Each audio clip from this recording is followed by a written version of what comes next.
From the United States, Robert Hoyle. And from Puerto Rico, Nelson Vasquez. Introducing our third man to the ring, he'll be giving instructions after the introductions. From Monaco, Jean-Robert Lenné. All right, fans, here we go. 12 rounds of boxing in our heavyweight special attraction. And now, ladies and gentlemen in attendance and boxing fans joining us around the world, live from Monte Carlo, it's time for the main event of the evening. Introducing to you first on my left, he is fighting out of the red corner, wearing pink trunks with black trim, dans le coin rouge. From Philadelphia, Pennsylvania, in the United States, he weighed in at 246 1/2 pounds, or 17 stone, 8 pounds, 6 ounces. A skilled heavyweight veteran who holds a record of 38 wins, 2 losses, and 1 draw, with 13 wins coming by way of knockout. Ladies and gentlemen, please welcome the crafty heavyweight contender, Voulier Hakulier, introducing Malik King Scott. And his opponent across the ring on my right, fighting out of the blue corner, dans le coin bleu. He is wearing white trunks with red and blue trim, fighting out of Miami, Florida, by way of Cuba. He weighed in at 239 1/2 pounds, or 17 stone, 1 pound, 8 ounces. His fight record includes 25 wins, no losses, 1 no contest, with 22 big wins coming by way of knockout. Ladies and gentlemen, here is the former interim champion, ranked the WBA #1 heavyweight contender, tonight making his European debut. Please welcome the undefeated, hard-hitting knockout machine, introducing Luis King Kong Ortiz. Once again, a referee in charge now to give instructions, Jean-Robert Lenné. Come on. Gentlemen, you received my instruction in the dressing room. I want a clean fight, okay? Chicken? Good luck. The 28th professional outing after 340 amateur bouts for the Miami-based Cuban, Luis King Kong Ortiz, his matchroom debut here in Monaco. Big plans ahead, but first he must deal with a long-serving and engaging Philadelphian, Malik Scott. He's been around so long as a young sparring partner back in the days of Lennox Lewis when he was at his pomp. Can't wait to see Ortiz, guys. I can't. He's exciting. He's highly rated. He's spoken about. A lot of people are saying he's probably the best one out there as well, so it gives the fans at home a chance to see what he's about tonight. Look how quickly Ortiz has squared him off and backed him up into the corner. Nice little switches to the left and to the right, just to corner him down and get the measure of him. Scott says that his natural boxing will come into play.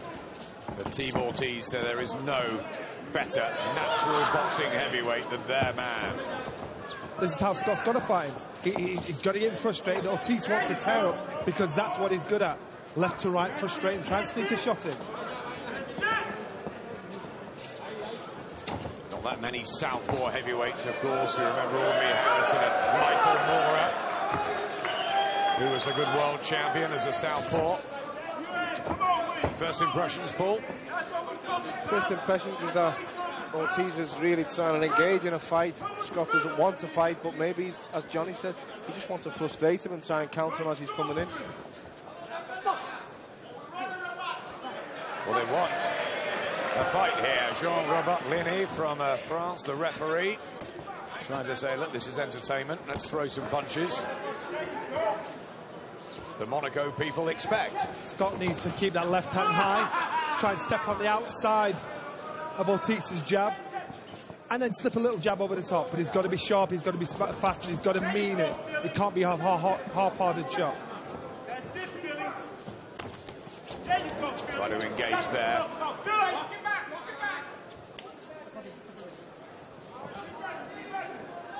Nothing landed yet. Ortiz trying the jab. And Scott backed up.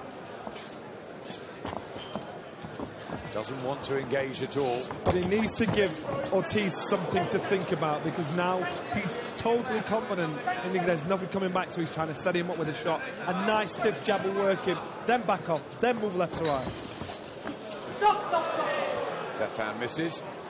No knockdown. Just trying to frustrate him, Johnny. What I see in Scott's face there is fear. One shot, his eyes will widen. Left to the body from Ortiz. First mini combination. It's been a poor opener. Scott running. He is running, and it's not even educated boxing, you know, on the back foot. It is running. It'll frustrate Ortiz because he wants to fight, obviously. Well, nothing at all happened in that first.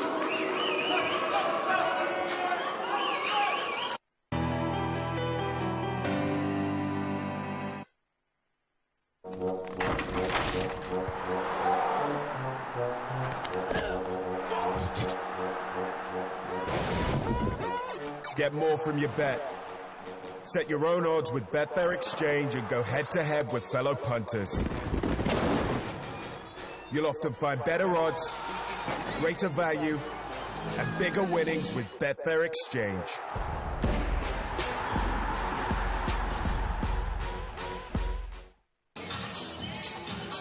The playground of the rich and famous. Welcome back to Monaco for this stacked card of the Salle des Etoiles. It's heavyweight action. We normally see thunder from the big boys. You know what this reminds me of? Rather calm, that one. It reminds me of when Spinks got in the ring with Tyson. He was terrified of his power and his speed, and that's what we're seeing on the face. But that only lasted 94 seconds, didn't it? He's done well then. Malik Scott on the retreat in the pink trunks with the green boots. He's in fight number 42, the 36-year-old from Philadelphia, in with this Luis Ortiz, who so many fear. The unbeaten Cuban, now based in Miami. There's a left hand, partially blocked by Scott, and a right smile. Scott's got to try and warm into the fight and let Ortiz walk onto a right hand as he slings the shots in, because if you get into the habit of backing off and trying to dodge and run, you can't get out of it, even though you don't want to do that. In the previous round, Johnny, and in this round also, I was getting frustrated with the referee, thinking, is he a bad referee with his movement? Because he keeps nearly getting caught by the fighters, but it's Scott walking towards the referee all the time. It's like subconsciously a boxer will move away from the referee to go to more space in the ring, and he seems to be going towards the referee. And this is not doubting the bottle, the heart of Scott. It's when you get into the habit of backing off, trying to get away, instinctively, this is what it is, survival now. Jabs from Ortiz. There was a strange one when he fought Deontay Wilder. He was knocked out in a round. Malik Scott.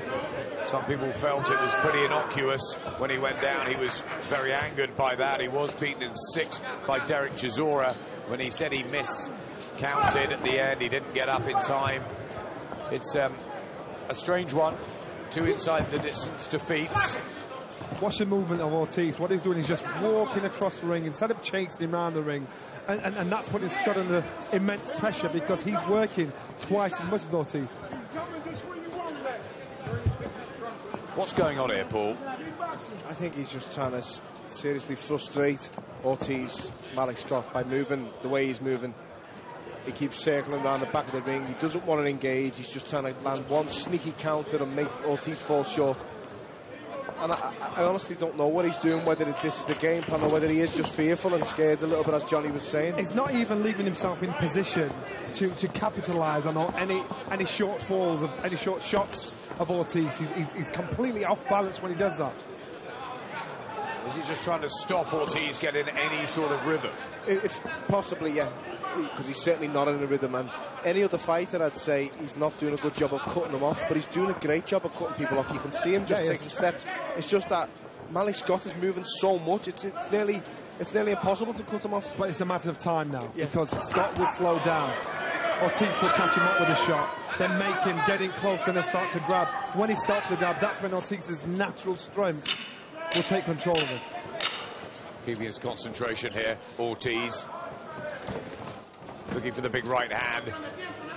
Scott frustrating, trying to annoy his opponent. Makes it through the second round, and well, the corner seem happy with Malik Scott. Andy Scott's here, joining us. Yeah, Adam, just something to try and lighten the mood at the moment. Spare a thought for Anthony Crolla. Paul, you're like this one. I know your trainer, Joe Gallagher, you know, he's meticulous backstage with how he warms the boxer up. Spare a thought, as I say, for Anthony Crolla. This is Anthony. So to put you in the picture, he was in on a stag do in Krakow at 3:30 this morning. He assures me that he wasn't drinking. He took his suitcase to the bar. He left the bar in a taxi and went straight to the airport. That flight then went to Amsterdam. He caught his connecting flight, went from Amsterdam to Cannes, where he was picked up by the matchroom driver, driven here. He was tired. Joe Gallagher said to him, "Oh yeah, by the way, I need you to do some technical sparring." And his face just dropped. Also, just on a note, have you ever seen a stool as big as that Malik Scott has got in his corner there? We saw it with Dylan White, but I think that one is the new #1 contender. Tell you what, he hasn't thrown any punches yet, though, Malik Scott, however big his stool is, in the pink shorts. The man from Philadelphia, and with Luis Ortiz undefeated.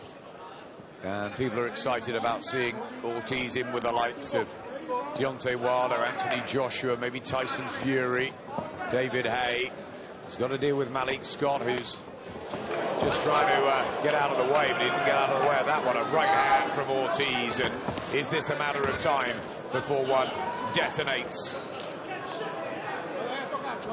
Now, if you look at the movement of Scott, all of a sudden it slowed down. Now Ortiz is getting a little more success, getting closer with the shots, where he was missing by about 3, 4, 5 inches. Now he's just whizzing past him by an inch. And so, there you go. Down goes Malik Scott, no knockdown called. But he's landing with the shot. He's hitting the shoulder, hitting the side of the head. So now it's just a matter of time before he gets the target. It's a frustrating watch. It really is, this. Very excited to see Luis Ortiz, and he hasn't been able to get into any sort of flow.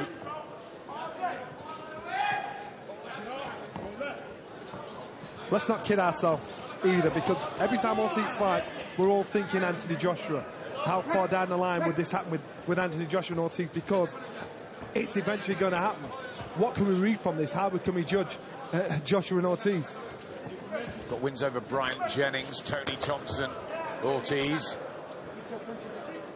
Scott's been in some form, got a win over Thompson himself, but just hasn't managed to make that breakthrough. And here comes Ortiz now, trying to open up with combinations. It's such a shame Scott is moving the way he's moving, because Ortiz cuts the ring off brilliantly. His footwork's great, his ring generalship is great. He knows exactly where he is in the ring every time, and he just takes them little steps over as he's doing now. He doesn't follow any steps, but Scott's moving right far hand more from than Scott. Was that his first punch of the fight in the 3rd round? Backpedaling. And that's my point. Offensively, his footwork is on point. Defensively, Ortiz, that's the question. How is he going back? How is he, if he's pushed back against this strong, concussive puncher like a Joshua? Johnny, you used to have a style, didn't you, where you evaded, got out of the way, frustrated, on the back foot. Yeah, is this just Malik Scott's tactics to try and take Ortiz late? I'll actually tell you, at one point, this reminded me of my fight against De Leon. I just couldn't... Please not. Don't say that. It wasn't about Scott's throwing more shots. Left hands from Ortiz, clubbing shots, starting to find the range. Less movement from Malik Scott. And Ortiz, again, he just stumbles over there. Malik Scott, it's a strange, erratic performance. His leg just seems to bend underneath him as well, Scott. And in will come the big stool. That's a bar stool.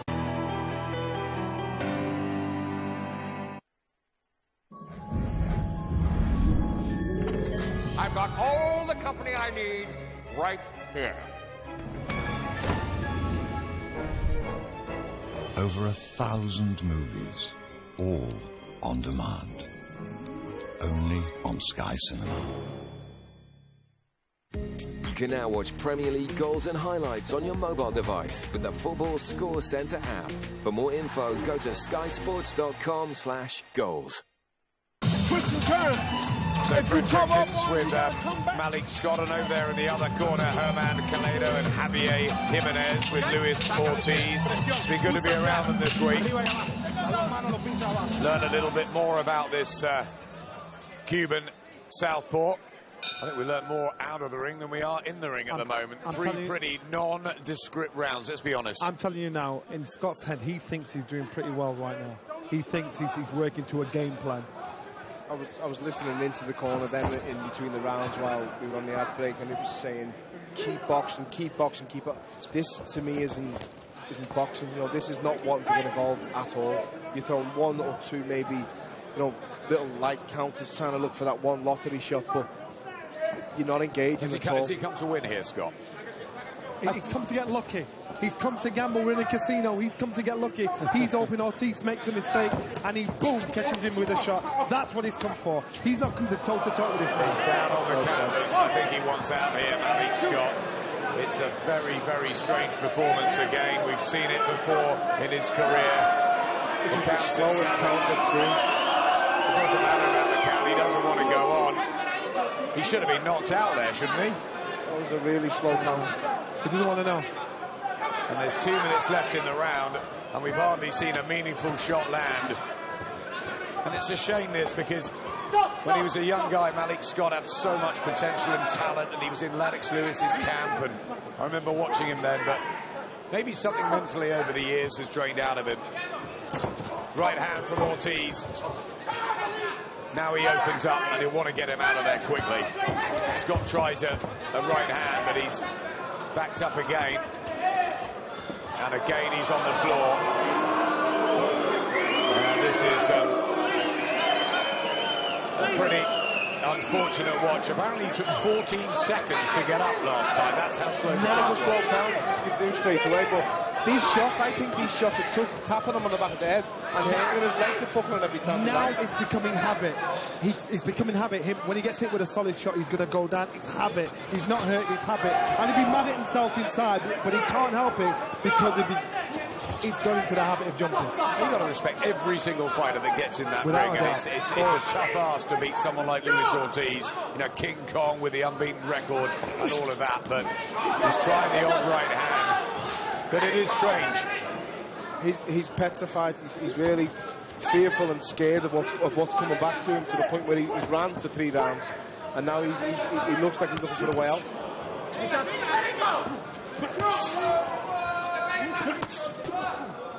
And Johnny is quite a strange fighter at times yourself.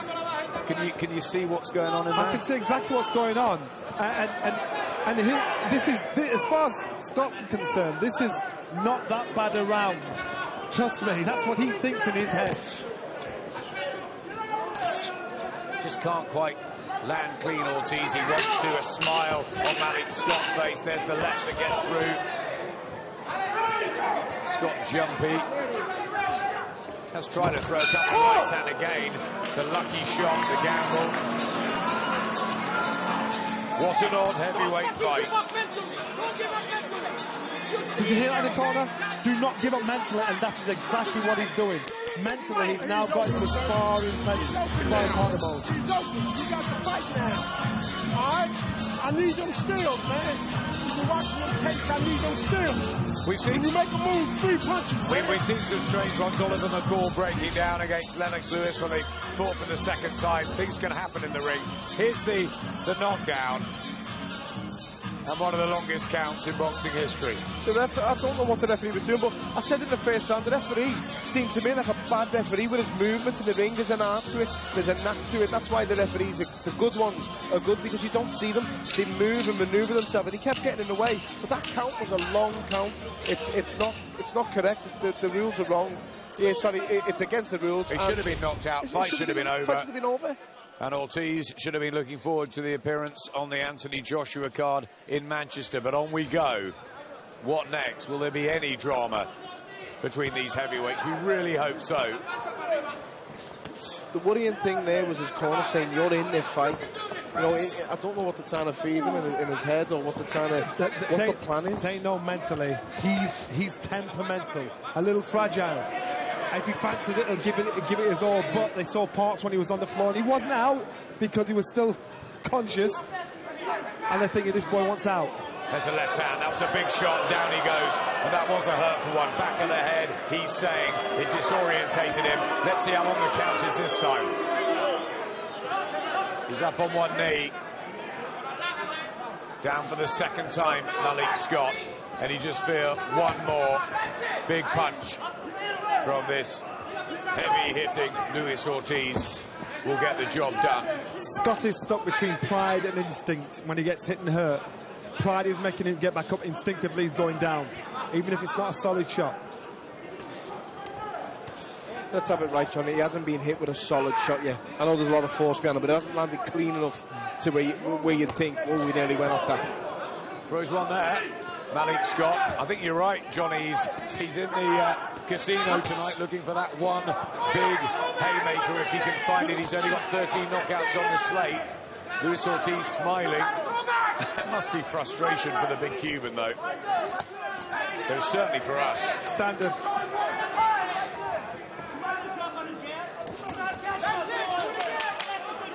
It's not what you want to see, but whether you like it or not, Ortiz still has to be careful when he's coming forward, because he's throwing unpredictable sharp counters, Malik Scott. And it's heavyweight boxing. And it's heavyweight boxing. It's going live out to our colleagues in America, HBO. Tonight, they've got behind Luis Ortiz. And Ortiz is looking forward to being in Manchester in a few weeks' time. There's a big, heavy left hand. Scott shakes his head. I'll tell you what Ortiz needs to look out for is Scott getting comfortable and then just throwing an untimed shot and walking onto one and looking back, getting hurt. He's so unpredictable, Johnny. This isn't the Scott that stayed down there for nearly 15 seconds before. He looks comfortable, he looks confident now. And that's what I'm saying. In the corner, they said, do not break on us mentally, because if he fancies it, he'll go for it. He shakes his head. Maybe he feels he's getting into the fight here. A bizarre performance this from Malik Scott. Luis Ortiz hasn't really opened up. He's been on the floor a couple of times. The Philadelphian.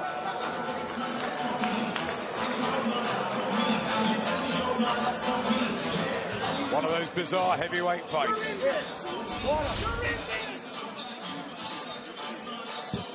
There's the left hand. That did catch him. They did catch him, but you know what? They've gone straight down from that shot. Not waved him out for 2 or 3 seconds and then gone down. When your senses go, they go. He's looking to go down, isn't he? And that's the difference. You're not getting knocked down, you're going down. And there's a difference in those type of fights.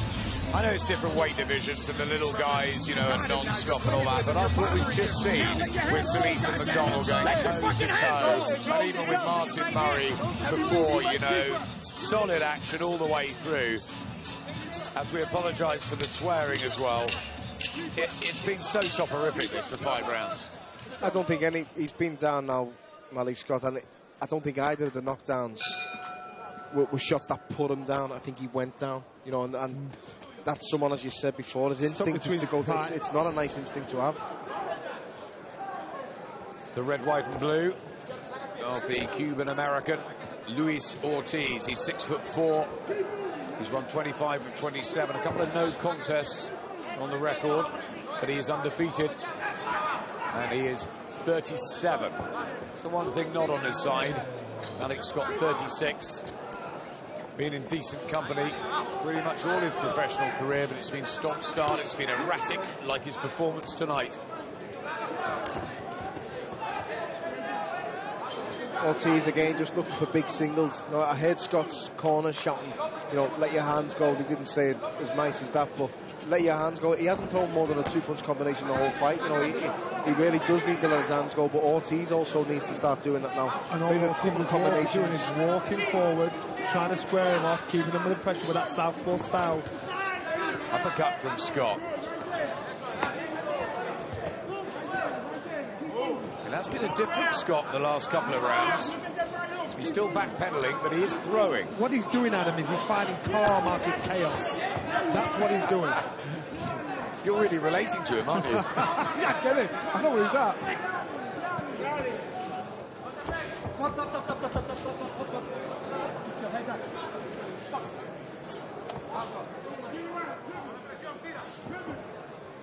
Can Ortiz do anything else here, Paul? I think he can let a few more punches go in bunches and, you know, combinations rather than singles like he's doing now. There you go, you know, just let more go. You've got him there, you've done the work getting him there. Be wary of the counter, but let more shots go. 2s and 3s, 3s and 4s rather than the singles. The second Ortiz lands more than 5 shots, this fight is over. More than 5 solid shots in one barrage, the fight is done. So why is he not doing that? Because at the moment, Scott is making sure he doesn't give him a chance to do that. He'll hit and run, he'll try and grab, he'll try and lean. Here we go, on the ropes.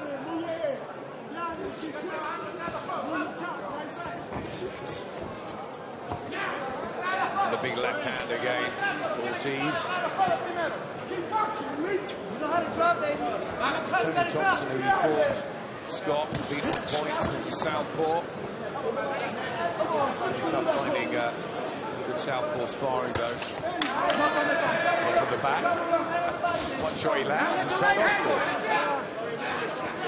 Even going this far, Scott will think he's climbed a mountain, think, I've done really well here, look what I've done, I'll have to stick around with this guy. The hardest thing to do is open it and not like this, you know, the shots aren't there, they're not there. All he's doing is blocking, surviving.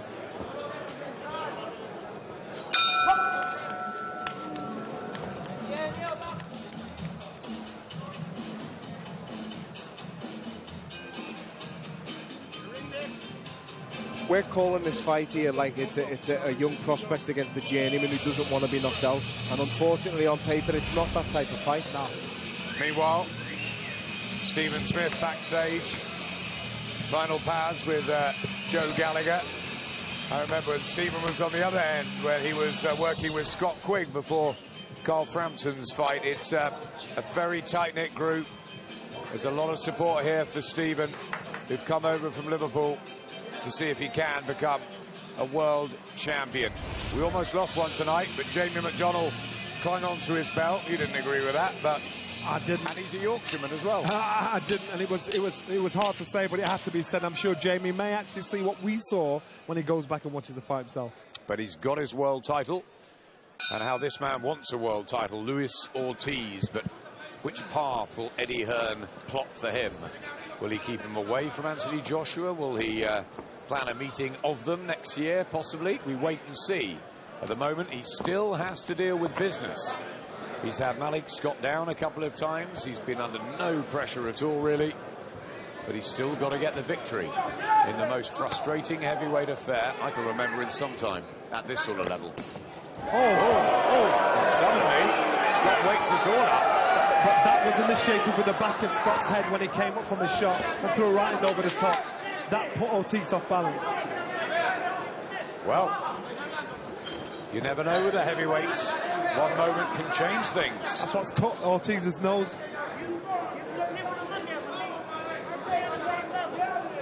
And Malik Scott is into the second half of this fight, somehow. Benefit of the long count. And some very odd tactics. But he's still in there.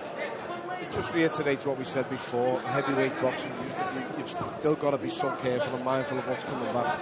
One shot will change everything. Malik Scott knows if he can somehow pull out a big punch to stop Ortiz, he could himself get a world title challenge. However unlikely that looked beforehand tonight.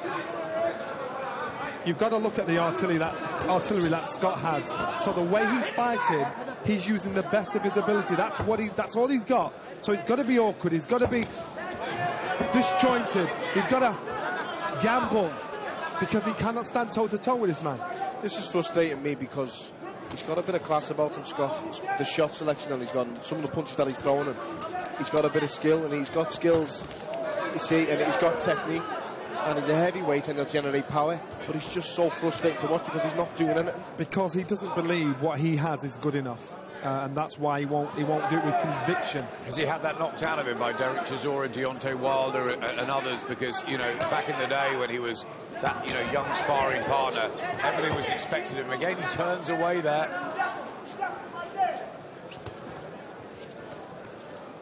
Is it all about the mental belief, Johnny? It's about mental belief, and you heard when he went back to the corner, they said, "Do not break on us mentally." They know mentally he's very temperamental, very fragile. If he fancies it, he'll give you hellfire. That's if he fancies it.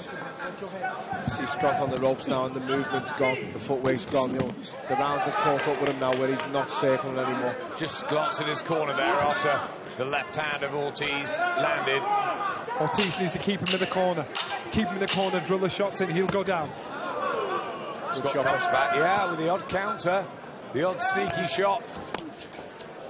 And maybe, you know, the tactics were frustrate, and still be in there and hope.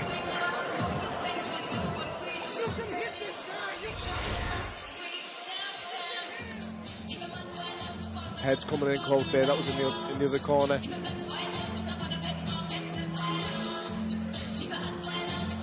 Head came up, butted him, and then threw the right hand over top. That's what that befuddled him. Yeah, it probably dazed him, didn't it? Yeah. No, I've had it myself. He'd have actually thought it was a shot until he looks back on it.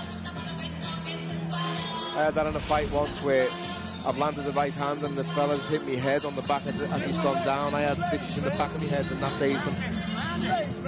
I need some skills, man. He's right in front of you, Malik. Catch that jab right hand. 1, 2. 1, 2, easy.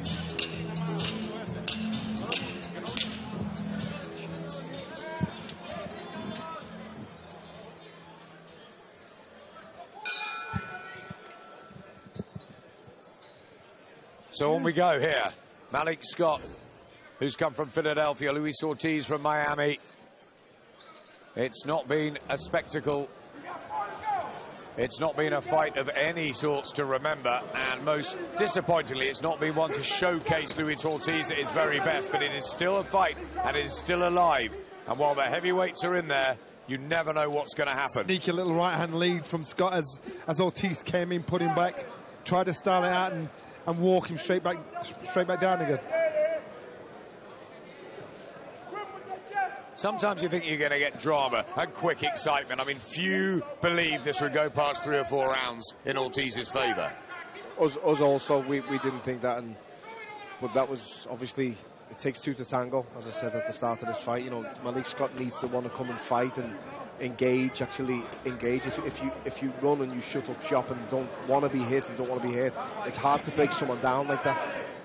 But he's not actually totally shut up shot now. He's opened up a little bit and getting a few sneaky ones in. But because he's so awkward and he's kind of fighting in a negative way, which is not very conventional, that's why he's getting the odd shots in. That's why Ortiz is struggling to pin him down. He's mixed with the likes of Charles Shufford and Cedric Fields and Vyacheslav Glazkov, Chisora, of course, Wilder. There's good names on the record of Malik Scott. He's just never managed to get over that hurdle into the big time. When I thought maybe there was hope for him early on. He seems to have been around forever. His professional debut was back in 2000. And still in the build-up to this, he said, this is going to be my night, and I'm going to go on and become world heavyweight champion. With this performance, if by some stroke of luck he did pull off the impossible tonight and win this fight, what promoter's going to want to invite Malik Scott back if he's going to fight like this next time? Oh, no, they want him because he was the man that took out the man that everybody avoided. That's why they want him. But he was going to fight Carlos Takam tonight, wasn't he? Originally Luis Ortiz, and Takam probably would have made for a much better fight, coming forward, strong, tough. That would have, you know, been a test for Ortiz. Has this been a test in any way? A test of concentration, maybe? Test of his patience, test of how he deals with the frustration of somebody like Scott. You know, he wants to show off. He wants to say, look, this is the first time he's on European soil. He wants to say, look at what I can do, but he's struggling to show off. Scott flicking out the shots. The body shots going in from Ortiz, but still Scott survives. Hasn't been down in a while. No. The technique from Ortiz is really nice to watch. He throws the shots good, doesn't he? Nice southpaw style.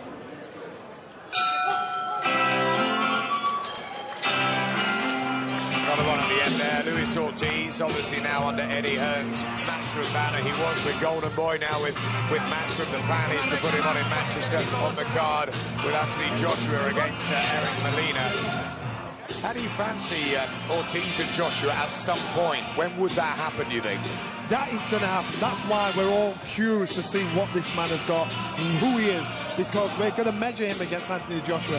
And I don't think this is an impossible task for Anthony Joshua, because Joshua is the kind of man that can push him back, hit him and hurt him. We want to see what he's got.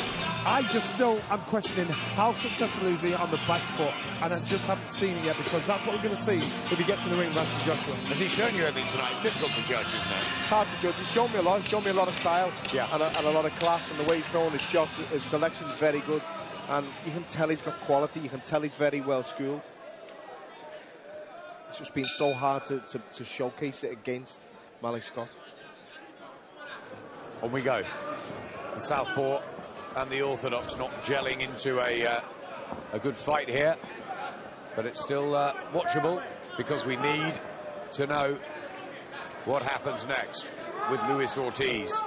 Unbeaten in 27, and down goes Malik Scott, and that is for the third time, and that may lead to the end, because it's very early in the round. He's up, his eyes are glazed, and will Ortiz pounce now? Adam, that is instinct. He wasn't winded. It was a solid shot, put him down instinctively, but he got straight back up again. Again, stuck between pride and instinct. Still trying to throw out the right hand.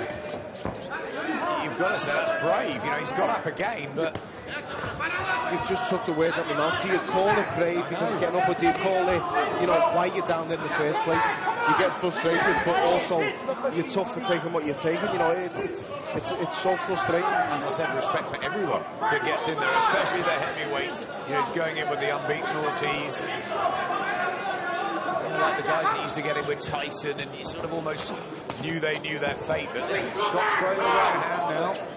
He's found a bit of success with the right hand twice there. Now all of a sudden he's getting curious, thinking, and he fancies he's going to try and set it up again as Ortiz lets the shots off, and he's backed up against the ropes.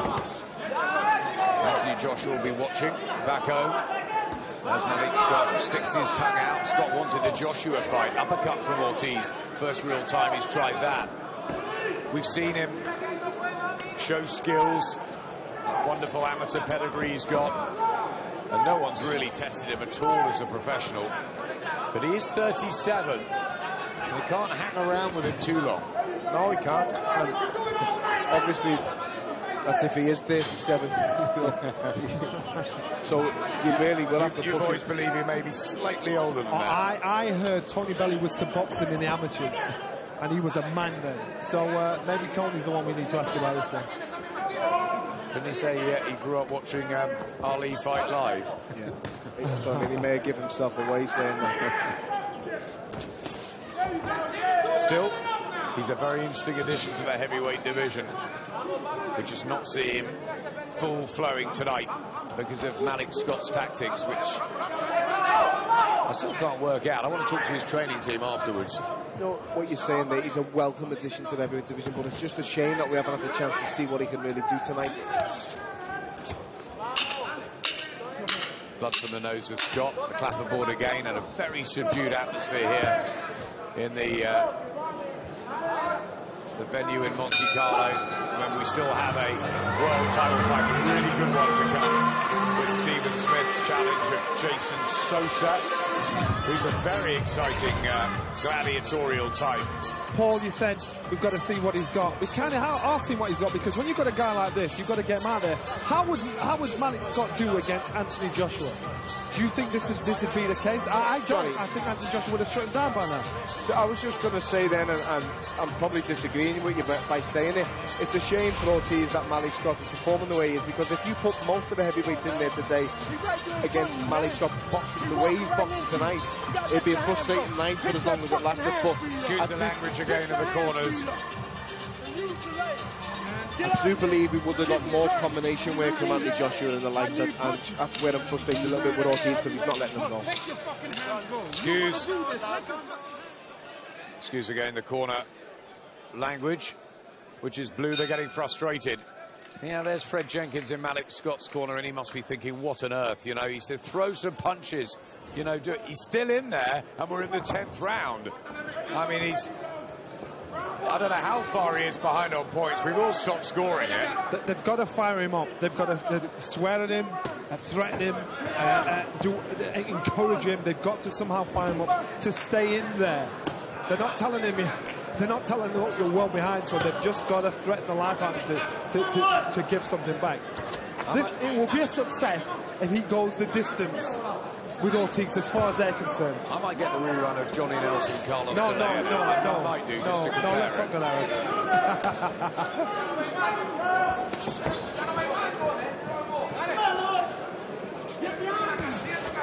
Trying to get closer. Ortiz. He knows when he lands cleanly, Scott will be on the floor. Johnny said about 6 rounds ago, the minute he lands 4 or 5, 6 punches in succession, the fight will be over. He hasn't thrown 4, 5, 6 punches in succession since you said it. And that's the frustrating part on Ortiz. Because he's trying to load up. He knows he can hit him. He knows he can hurt him. But he's just trying to load up. So that's Ortiz's mistake. Forget about the big shots, drill him, and then drop a big one in the combination. Okay, I'll put something to you. Is there any way he wants rounds here? 6 rounds against Tony Thompson, 7 Jennings, you know, knockouts in 1, 2, 3s. This will be the longest he's gone in a ring. No way. He is not in control of what's going on right now. He's trying to get him out of there ASAP. Exactly, and they're not educating rounds by any means. They're frustrating rounds. He's not learning much as he's going along. He's just waiting for the man to slow down. But why is he throwing combinations if he's not in a real hurry to get him out of it? Yeah, you're right, and you've got a very valid point, and I'm sure viewers at home watching will think, well, if he's all that and he is as good as everyone's saying he is, why isn't he getting him out of there? But it is so frustrating when you fight someone like that, you know. People say like Angle Gym is far more classy and offensive than this, but they do mess it up. Yeah, they want to make you frustrated, and then they'll make you pay after it. Scott's style is very unorthodox. How do you prepare for a man like this, fight like this? You can't prepare for that. Yeah. You've got to wait for him to slow down and then pin him with a shot. Was that the beauty of your style and what was based on the Winker Bank? That was completely unorthodox. Box southpaw orthodox. Box on the back foot, box on the front foot. Confused, and that was it. And then just find a little bit of calm out of chaos and boom, get your shot in. Looking for one of those big booming left hands. Ortiz, nice with the jab. Come on, my brother. Boxing almost in second gear. Told off by that to keep him up. Looked like a body shot to me. It's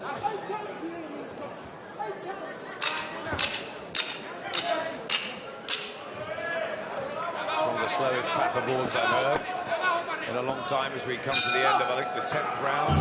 This is scheduled.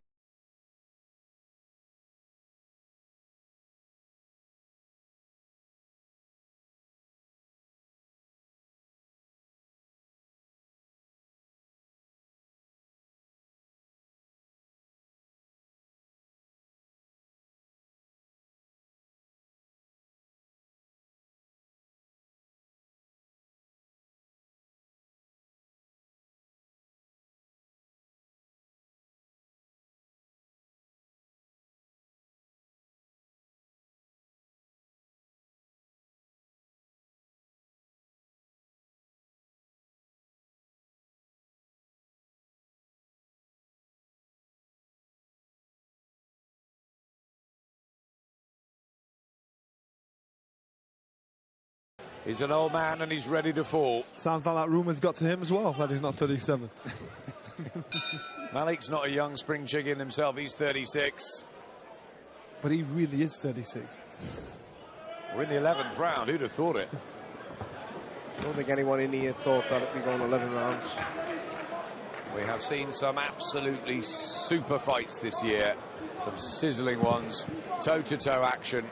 Heart in your sleeve, heart in your mouth, all that sort of stuff. And I tell you what, this has been one of the worst I've seen in a long, long time, Paul. It's such a shame. You know, I was looking forward to seeing Ortiz and seeing him come out and box well. to be fair, you know, you have to give him a little bit of criticism also. He hasn't let his hands go. He hasn't, when he's got close, he hasn't done the damage. He's had him down, what, you know, 3 or 4 times in this fight and hasn't capitalised on it. Who would you match him with in Manchester, Johnny? Ortiz. Yeah. It's who'll get in with him, because like Scott, as soon as he's got in with him, he's got into the habit of being petrified of what this man is going to let go.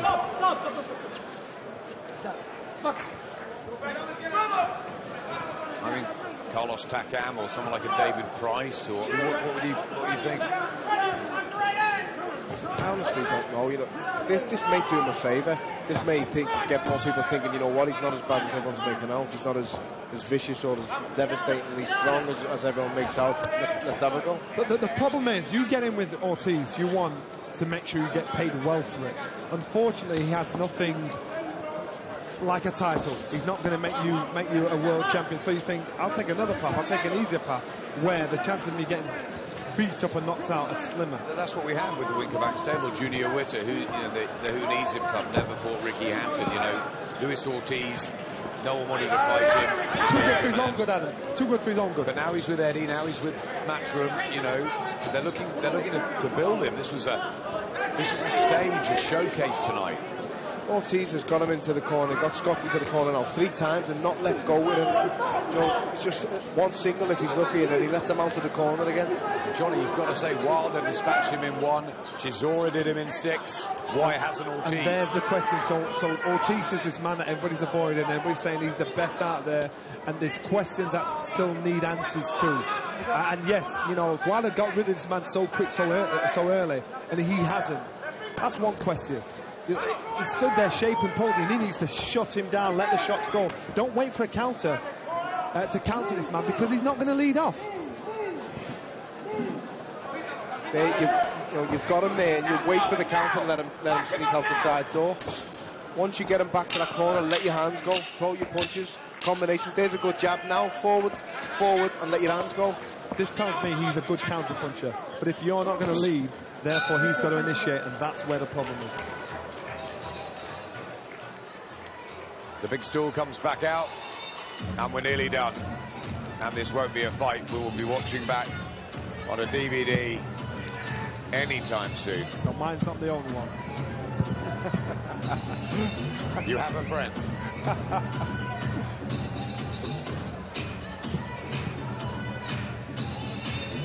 I wonder what he's thinking. Is he possibly happy to get 12 rounds under his belt? That's the only positive, surely, that can come out of this. I think that'll be the only positive. I don't think Ortiz will be happy one bit with this tonight. I think he looks frustrated, he looks down, he looks dejected, and he looks unhappy.